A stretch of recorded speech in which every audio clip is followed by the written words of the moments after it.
Pengertian konseling.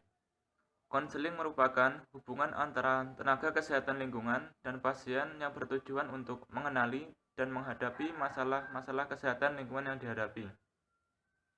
Sementara itu, ciri-ciri konseling antara lain: pertama, konseling sebagai proses yang membantu pasien dalam memperoleh informasi masalah kesehatan lingkungan, meningkatkan dan memperkuat motivasi pasien untuk berperilaku hidup bersih, dan menghadapi rasa ketakutan atau kecemasan pasien sehubungan dengan masalah kesehatan lingkungan. Kedua, konseling bukan percakapan tanpa tujuan. Konseling diadakan dengan tujuan tertentu untuk membantu pasien mengambil keputusan dalam menghadapi masalahnya. Ketiga, konseling bukan berarti memberi nasihat atau instruksi kepada pasien untuk sesuatu sesuai kehendak tenaga kesehatan lingkungan. Keempat, konseling berbeda dengan konsultasi maupun penyuluhan. Langkah-langkah kegiatan konseling. Langkah-langkah kegiatan konseling meliputi 1. Persiapan atau kita sebut dengan P1. Dalam persiapan, kita membutuhkan tempat yang nyaman, aman, dan tenang untuk kita melakukan kegiatan konsultasi. Dan yang kedua, kita menyiapkan daftar pertanyaan untuk mendapatkan informasi yang dibutuhkan selama kita melakukan kegiatan konseling tersebut. Dan yang ketiga, kita menyiapkan media informasi dan alat peraga bila diperlukan, seperti poster, lembar balik, yang isinya itu tentang rumah sehat, jamban sehat, dan hal lainnya yang berkaitan dengan kesehatan lingkungan. Yang kedua yaitu pelaksanaan atau kita singkat dengan P2.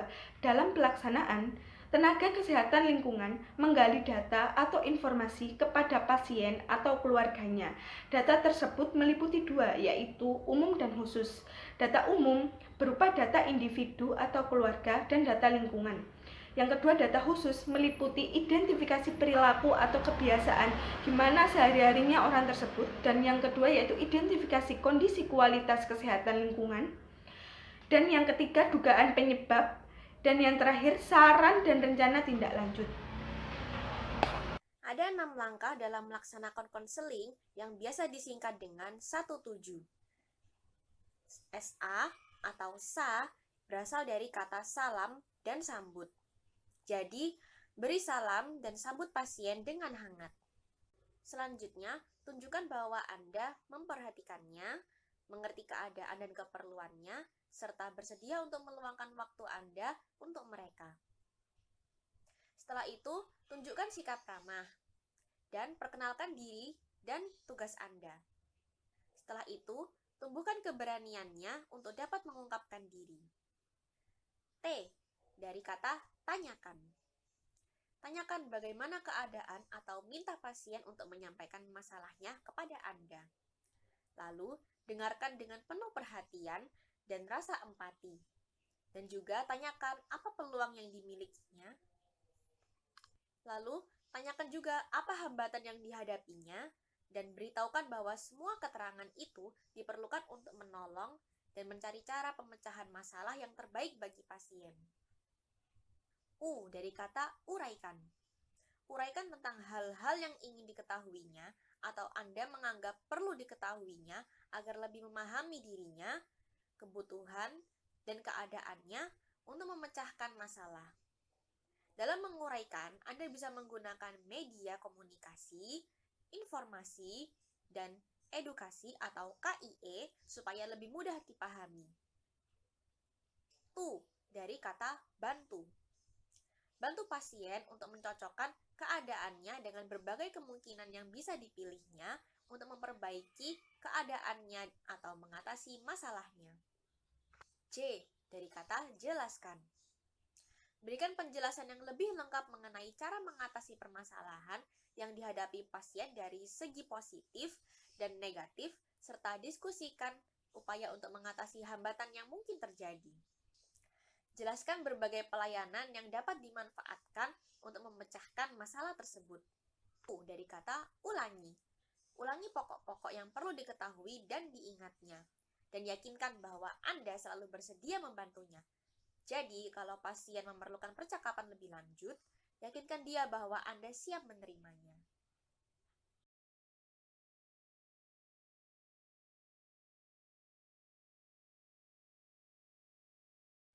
Hai Bel, aku kirimin makanan ya ke rumahmu sebagai tanda terima kasih karena kamu udah bantuin aku ngerjain tugas kuliah. Wah, nggak usah repot-repot, aku bantuin dengan senang hati kok. Nggak apa-apa, nanti aku kirim lewat Goit ya. Yah, jadi ngerepotin nih, makasih ya. Iya, sama-sama. Aku pesinin dulu ya lewat aplikasi Goit, nanti aku kirim ke alamat rumahmu. Oke, aku tunggu.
Sebaiknya dalam mengonsumsi makanan, pilihlah makanan yang bergizi, yaitu 4 sehat, 5 sempurna.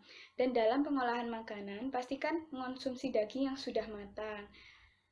Dan untuk pembungkus makanan, jangan dari styrofoam dan kantong plastik karena berbahaya bagi kesehatan. Serta memperhatikan perilaku bersih seperti peralatan makan yang digunakan bersih, kemudian mencuci tangan sebelum dan sesudah makan. 1.7 dilaksanakan, tenaga kesehatan lingkungan menindaklanjuti dengan yang pertama, memberikan penilaian terhadap komitmen pasien yang dapat dilihat dari formulir konseling yang telah diisi dan ditandatangani untuk memberikan keputusan yang disarankan dan besaran masalah yang dihadapi.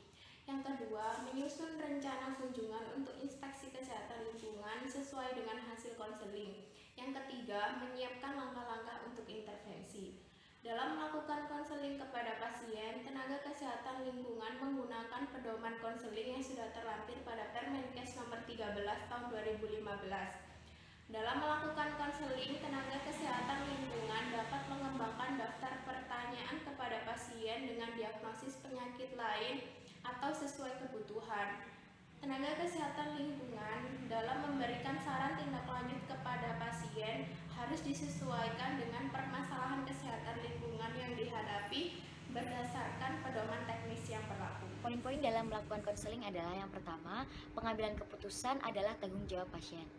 Dua adalah adanya komunikasi timbal balik yang berkaitan antara pasien dengan tenaga kesehatan lingkungan. Yang ketiga adalah tugas tenaga kesehatan lingkungan adalah menciptakan hubungan dengan pasien melalui tingkah laku verbal ataupun nonverbal yang dapat mempengaruhi keberhasilan pertemuan tersebut. Yang keempat, konseling tidak semata-mata hanya dialog, melainkan juga proses sadar yang memperdayakan orang agar mampu mengendalikan hidupnya dan bertanggung jawab atas tindakan-tindakannya.